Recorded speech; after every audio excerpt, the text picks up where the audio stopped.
invisible to the Alpha King, until another male's attention drove him wild. Even in the fading light, the obsidian walls seemed to swallow the glow of the sun, leaving the courtyards in perpetual shadow.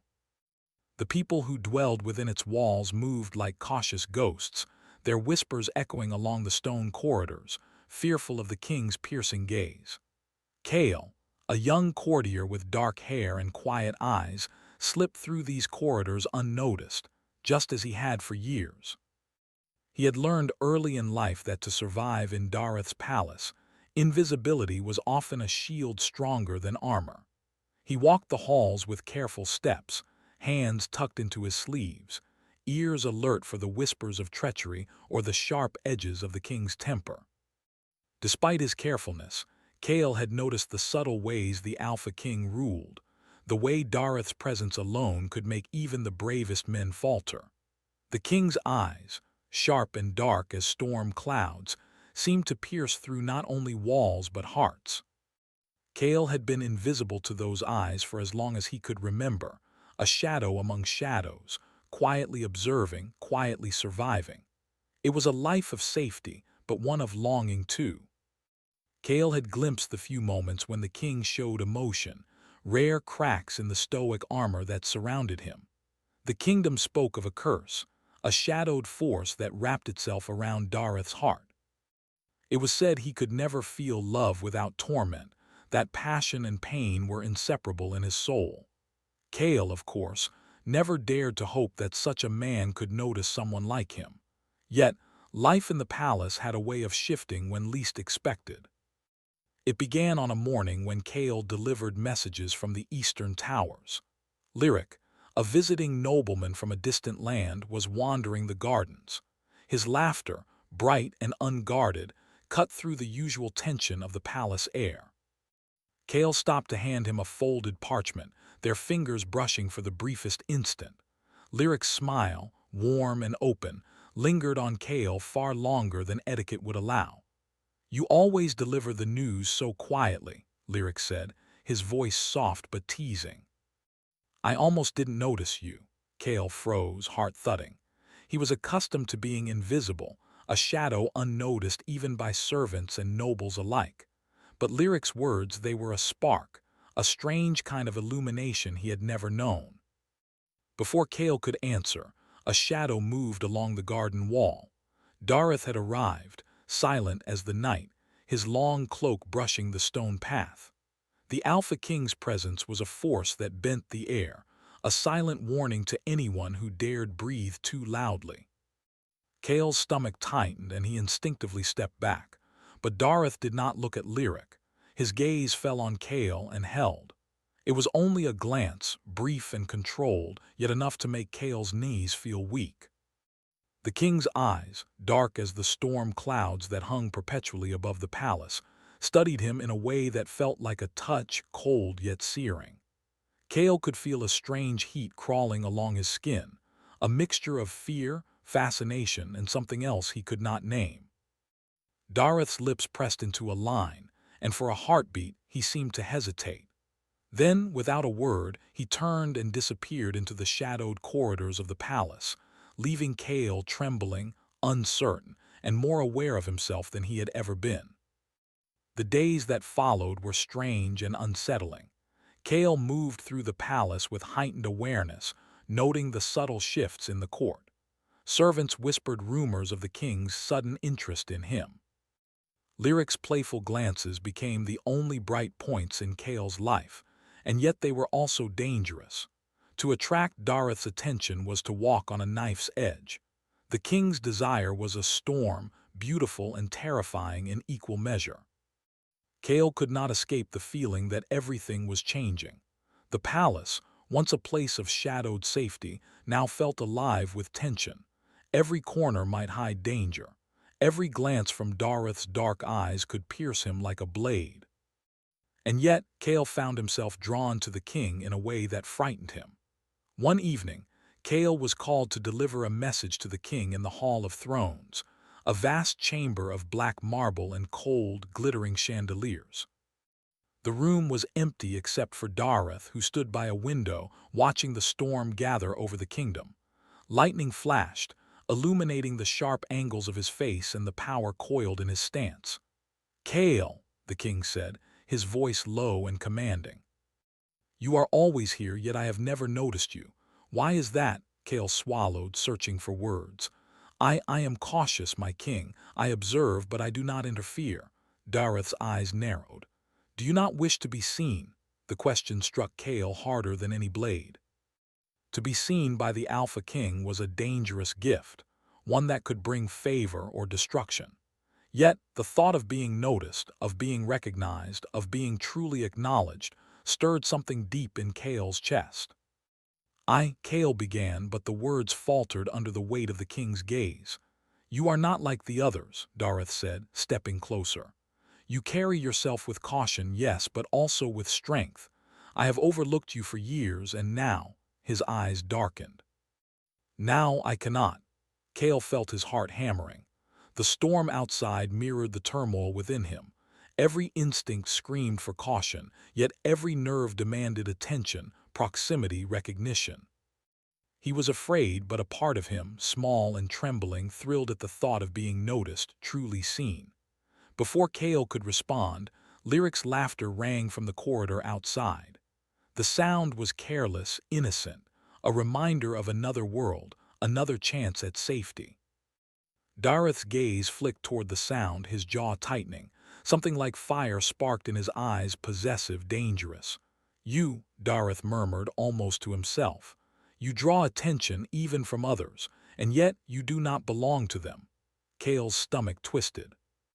He did not fully understand the king's words, but he understood the danger and the desire behind them. Dareth's attention was no longer a silent observation. It was active, searching, consuming. And Kale, long invisible, was caught in the sudden pull of the Alpha King's gaze. The days blurred after that encounter. Kale moved through the palace with both fear and anticipation. Every glance from Dareth left him trembling. Every near encounter left his heart racing. And Lyric, oblivious yet essential, continued to provide the spark that made Dareth's jealousy flare, forcing the king's interest into sharper focus. Kale began to notice subtle changes in himself. He walked taller, aware of his own presence. He found courage he did not know he possessed, daring small acts of defiance and cleverness. And every time Dareth's gaze fell on him, he felt the invisible chains of years of neglect loosen, replaced by a strange, thrilling tension. One night the storm broke fully, winds howling around the palace, rain lashing against the black stone. Kale was delivering a message to the king's private chambers when he heard the heavy steps behind him.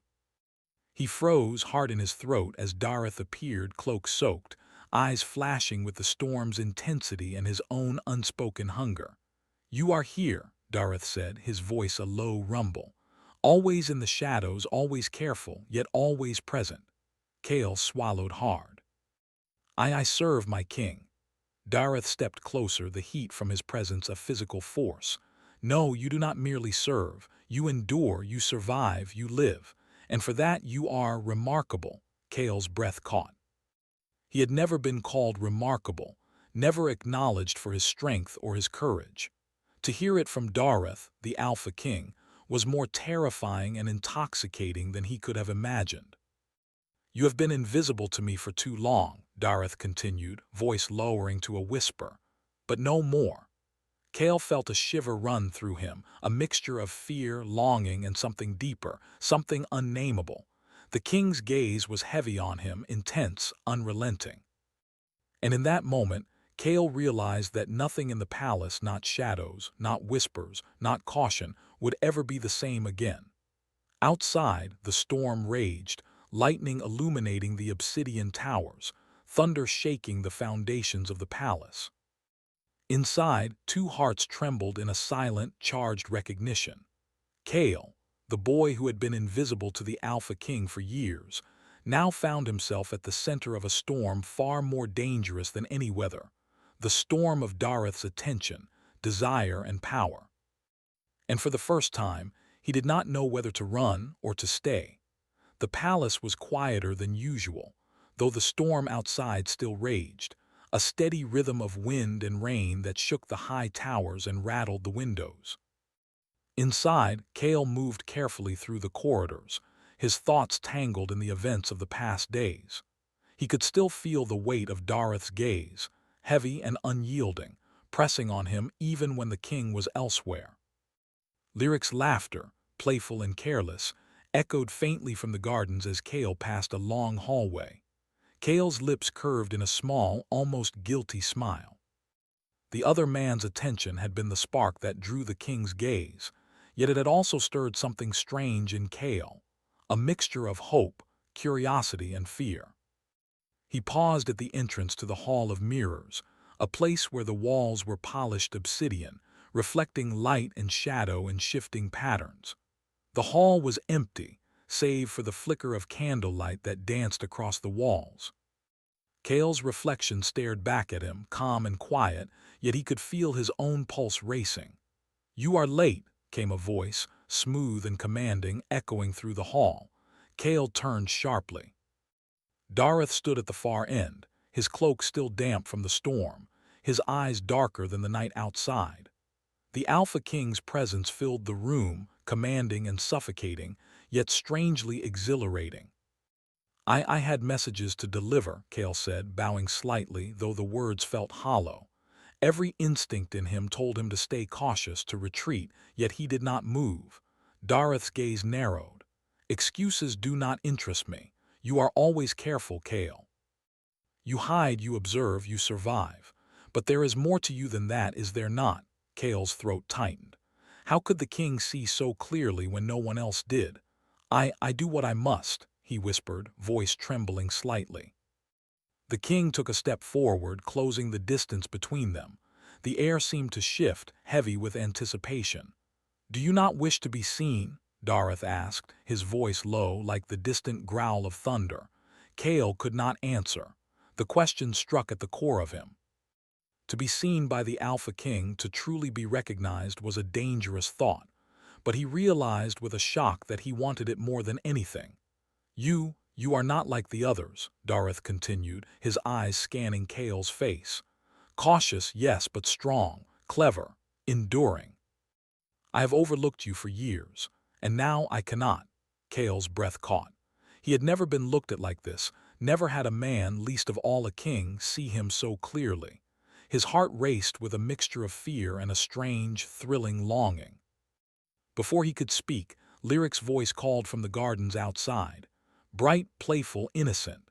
Dareth's gaze flicked toward the sound, darkening. A flicker of fire, possessive and sharp, sparked in his eyes. "You," Dareth murmured, voice low and dangerous. "You attract attention even from others, and yet you do not belong to them." Cale's stomach twisted.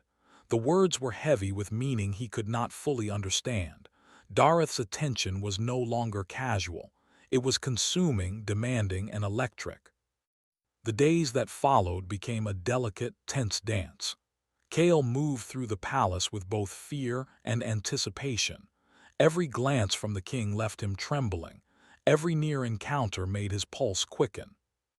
And Lyric's presence, careless and charming, continued to draw both men's emotions into sharper focus. Dareth began to test Cale in subtle ways, presenting challenges and tasks that required both wit and courage. The king observed silently as Cale navigated the palace, his cleverness and composure evident even under pressure.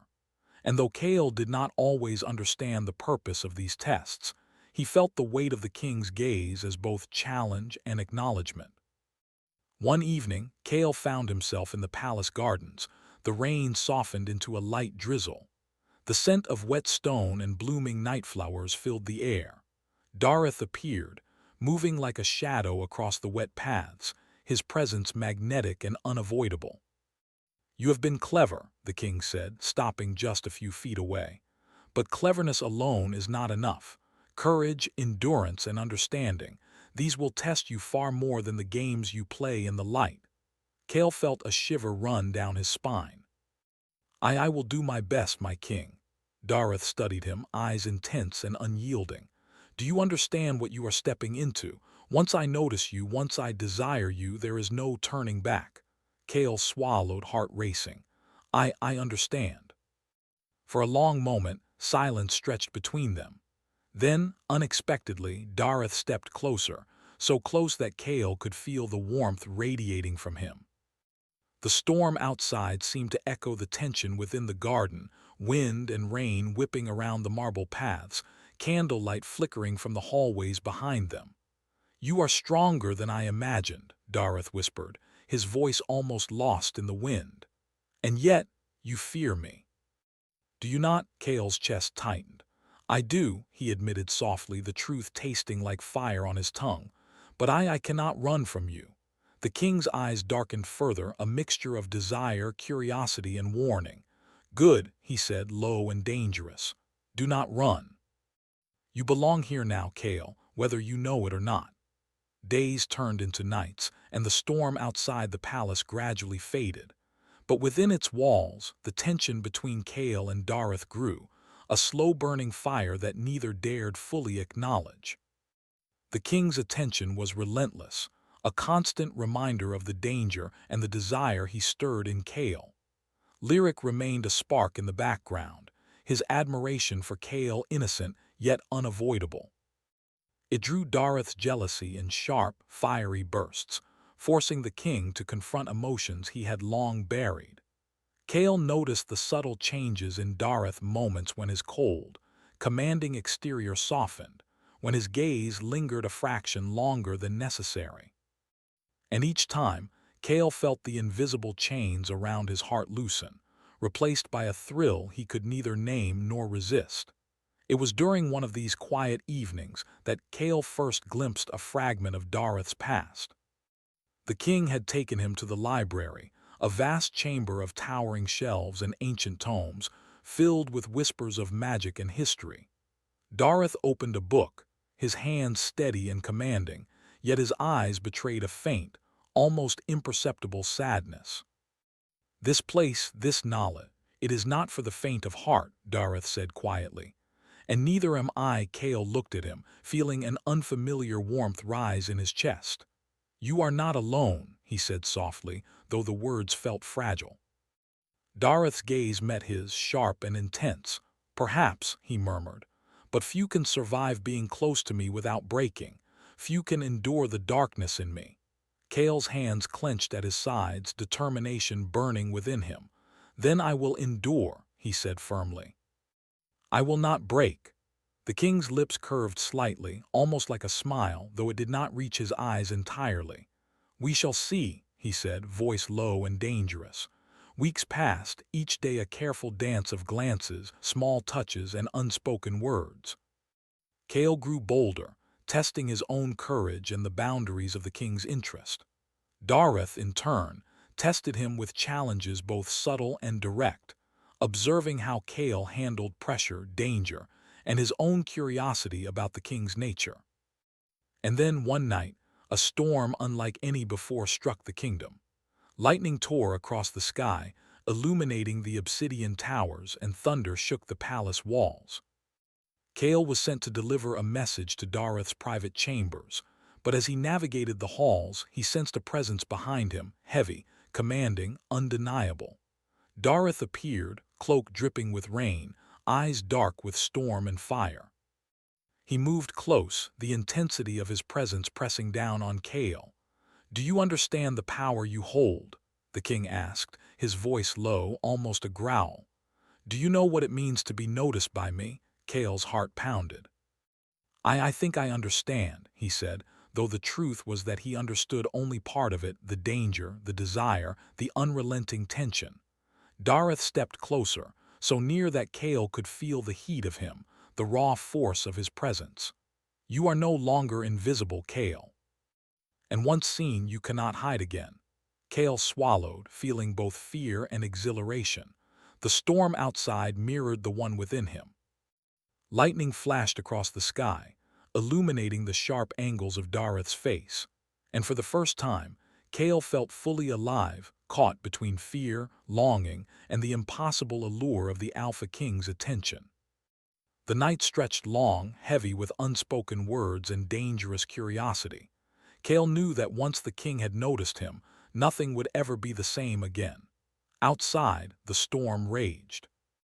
Inside, two hearts trembled, caught in a slow, deliberate dance of fire and frost, desire and fear, power and endurance. Cale, the boy who had been invisible for so long, now stood at the center of a storm he could neither control nor resist. And for the first time, he realized that being seen, truly seen, could be both terrifying and magnificent. The palace, once a place of shadows and whispered caution, had begun to feel smaller to Cale, as if the walls themselves were pressing closer with every heartbeat. The storm that had raged days ago had passed, leaving the kingdom washed in pale sunlight. Yet, within the obsidian towers, the air remained heavy with tension, as if the palace itself had been holding its breath since Dareth's stormy arrival. Cale moved through the corridors with a careful awareness, each footstep a silent negotiation with the unseen power that now followed him. He could still feel Dareth's gaze lingering, even when the king was in another wing of the palace. It was not just a tension, it was a weight, magnetic and commanding, that seemed to pull him closer even as fear warned him to retreat. The Alpha King had begun to involve Cale in matters that went beyond the usual court duties. Messages of intelligence, observations of rival kingdoms, and even minor diplomatic interactions had become Cale's responsibility. Each task came with the underlying scrutiny of Dareth, who watched not only Cale's skill but his reactions, his courage, and the subtle ways he carried himself under pressure. Cale could not deny that he felt exhilarated by this attention. For the first time, he sensed that his presence mattered, that his choices had consequences beyond mere survival. And yet, the closeness of Dareth was also terrifying. The king's moods were unpredictable, swinging from quiet intensity to sudden, fierce command, and Cale found himself constantly balancing between admiration and fear. It was in the library, among ancient tomes and candlelight, that Cale first glimpsed the depth of Dareth's burden. The Alpha King had called him to a secluded corner, far from the prying eyes of the court. The shelves towered around them, filled with knowledge that whispered of magic, power, and forgotten history. "You must understand," Dareth said, voice low, "that my life is bound by more than the crown. There are forces here, ancient and unyielding, that test every choice I make. The curse that binds me, it is not easily broken. It demands endurance, fear, and sometimes loss." Cale listened, captivated and afraid. He had heard the rumors of the king's curse, but to hear it spoken aloud, to see the faint shadows in Dareth's eyes when he mentioned it, made the stories real in a way that sent shivers down Cale's spine. "I do not fear you," Cale said softly, surprising even himself. I want to understand. I want to help if I can." Dareth studied him, eyes narrowing as if measuring the truth in his words. "Few can endure being close to me without breaking," the king said. "And yet you stand before me unshaken. That is remarkable, Cale. But courage alone may not be enough. There are tests ahead, not of skill or strength, but of heart." Cale felt a mixture of pride and apprehension. To be seen, truly seen by the king, was intoxicating. And yet, the weight of what Dareth suggested, tests of the heart, pressed upon him like a shadow that refused to lift. The days that followed were a delicate dance of proximity and distance. Dareth continued to test Cale, subtly and sometimes overtly, forcing him into situations that required quick thinking, courage, and composure. Cale noticed small shifts in the king's demeanor, moments when his sharp gaze softened, when his hand lingered longer than necessary on a parchment or a book, when his voice lowered to a whisper that seemed meant only for Cale's ears. Yet there was also jealousy, sharp and undeniable, that flared whenever Lyric's bright presence intersected with their lives. Lyric's admiration for Cale was innocent, yet Dareth's reaction was anything but. The king's possessiveness was subtle at first, a dark glance, a tightened jaw, a pause in conversation. But over time it became a force Kale could not ignore, a tension that left his chest tight and his mind restless. It was during one such evening in the quiet of the palace gardens that the storm of emotions reached a tipping point. Kale had been observing the night sky, the stars faint through the veil of clouds, when Dareth appeared beside him. The Alpha King's presence was overwhelming, a magnetic pull that made it impossible to focus on anything else. "You are growing bolder," Dareth said, voice low and measured. "You test the boundaries and I allow it." Kale swallowed, heart hammering. I am learning," he admitted, voice trembling slightly. "Learning how to endure, how to survive, how to be seen." The king's gaze lingered on him, intense and unrelenting. "And yet," Dareth said, taking a step closer, "you do not understand the full weight of being seen. To be noticed by me is not just recognition, it is exposure, vulnerability. It is a fire that consumes as much as it illuminates." Kale's breath caught. He had known, in some abstract way, that Dareth's attention was dangerous, but to hear it spoken so plainly made his chest tighten with both fear and anticipation. I am not afraid," he said softly, though a small part of him quivered at the truth of the words. The king's eyes darkened, a mixture of curiosity, admiration, and warning. "Good," he murmured. "Fear is only the beginning. Desire, understanding, endurance, these will test you more than any storm." Days blurred into nights, each filled with small trials, whispered conversations, and the constant push and pull of attention and restraint. Kale felt himself changing, growing bolder in the face of the king's scrutiny, yet more aware than ever of the power that lingered behind Dareth's gaze. The Alpha King was not merely observing, he was measuring, testing, shaping. And Kale, long invisible to the world, found himself at the center of a storm he could neither resist nor escape. It was during a night when the moon was hidden behind thick clouds that the true danger revealed itself.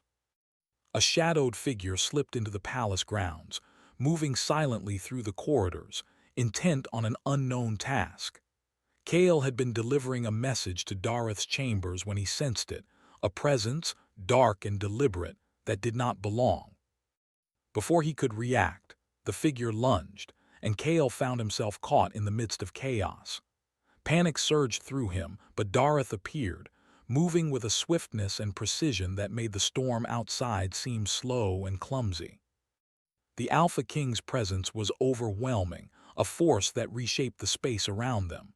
"Step back," Dareth commanded, voice low and dangerous. The intruder froze for a heartbeat, then fled, disappearing into the shadows of the palace. Kale's chest heaved, adrenaline coursing through him. Are you hurt?" he asked, voice trembling. Dareth's eyes were fixed on him, dark and stormy. "No," he said, voice low, almost a growl. "But you were endangered. You should not have been alone." Kale's heart raced. I did not expect."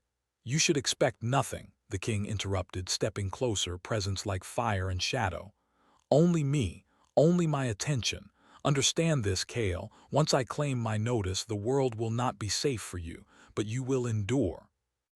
If you survive, you will be stronger than before."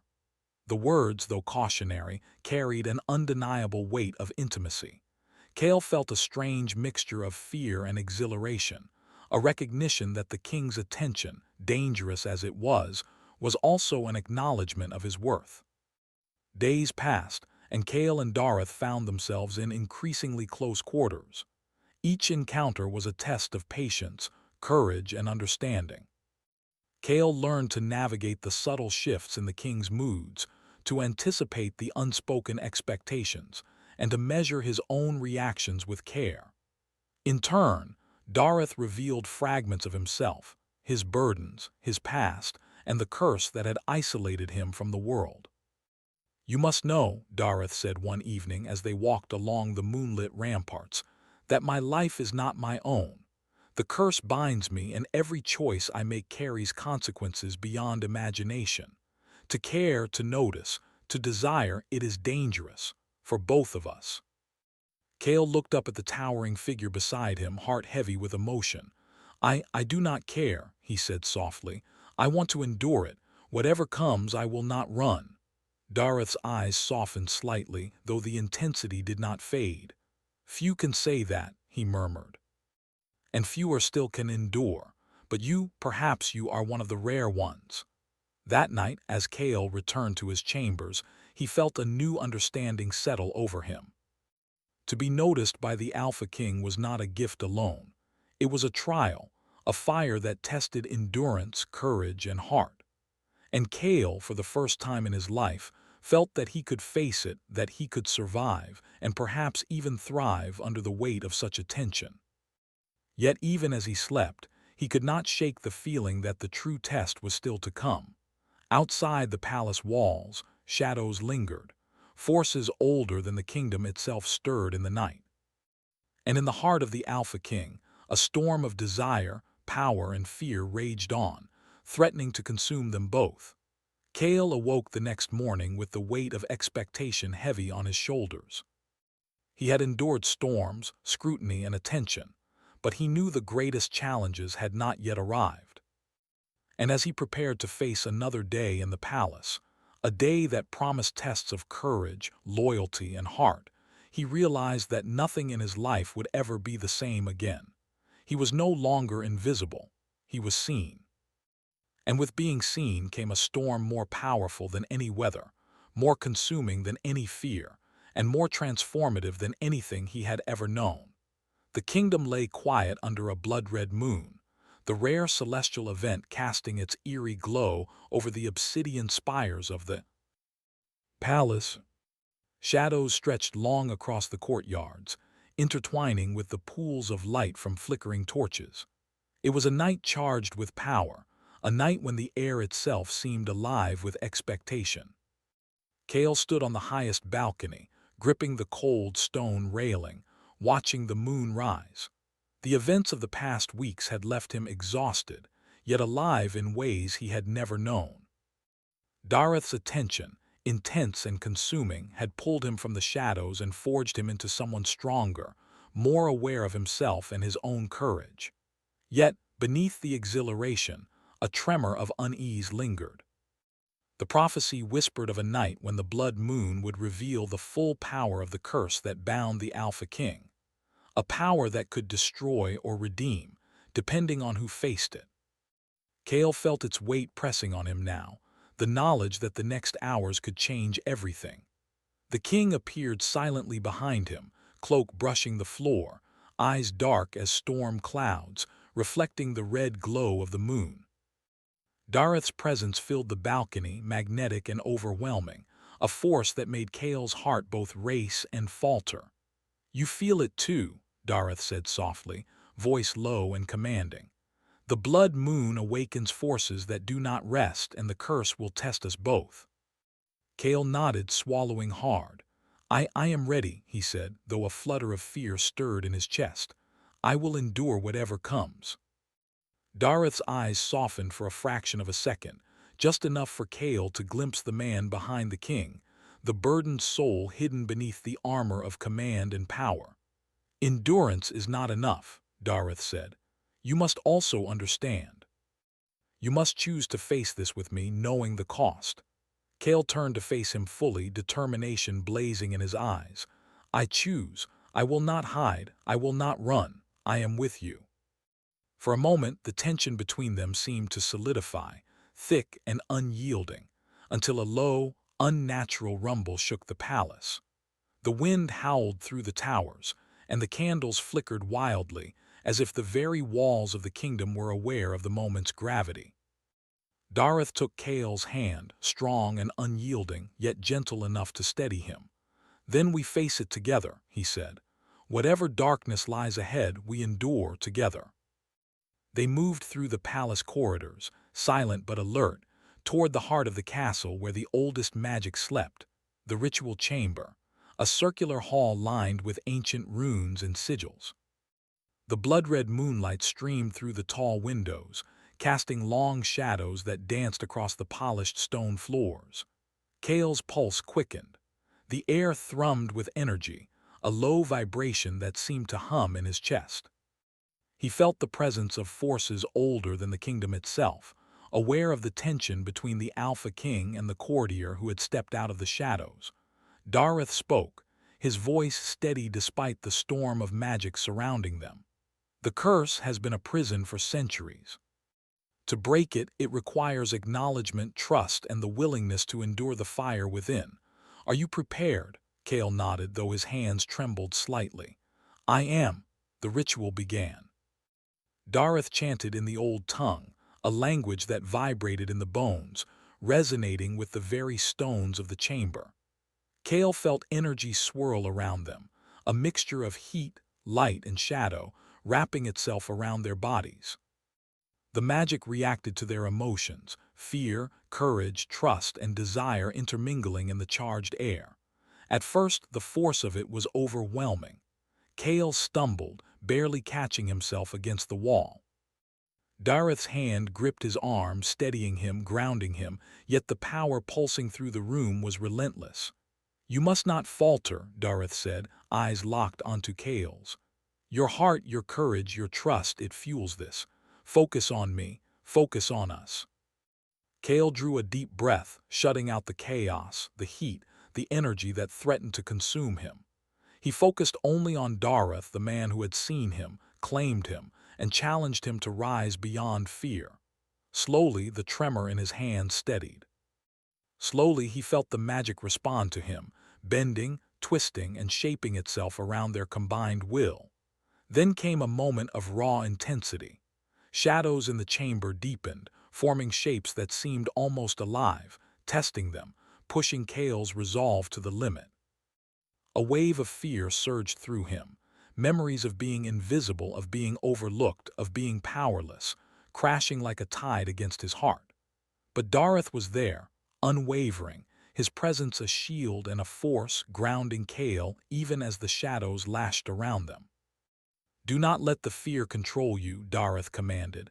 You are stronger than this. We are stronger than this.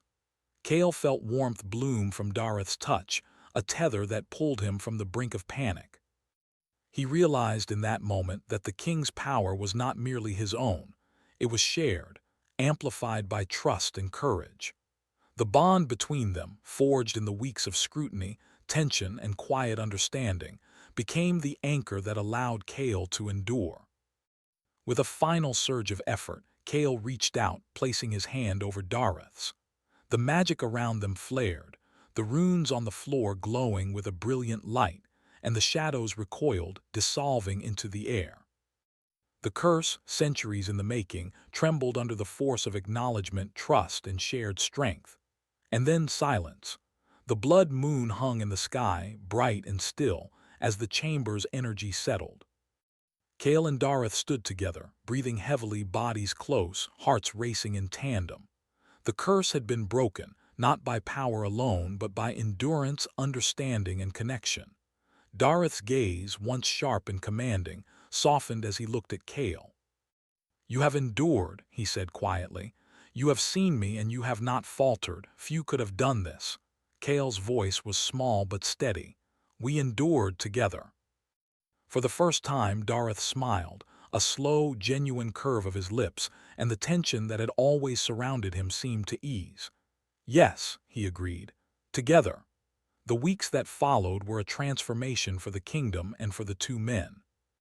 Dareth's presence no longer carried the weight of unbroken curse.